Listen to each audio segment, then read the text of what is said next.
Welcome to Samba Samba. Enjoy the video. You start now by shredding 1 kg cabbage and sprinkling 15 g salt evenly. This draws the juice out.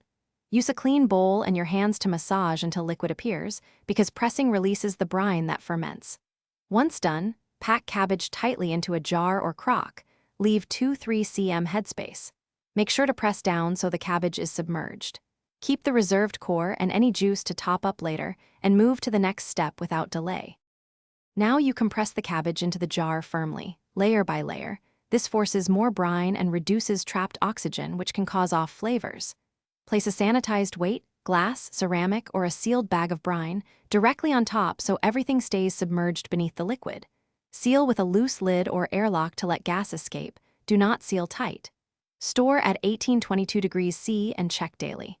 If air bubbles stop after a few days, fermentation is when your sauerkraut reaches a pleasant tang, usually 1 to 4 weeks. Transfer it to the fridge to slow fermentation and lock in flavor. Use clean utensils every time to avoid introducing spoilage. If you see fuzzy mold on the surface, skim it away immediately, ensure remaining cabbage is submerged, and smell. A sour, clean aroma is okay, but rotten or putrid smells mean discard. Once chilled, your kraut will stay crisp for months. Enjoy it on demand, and keep hygiene strict.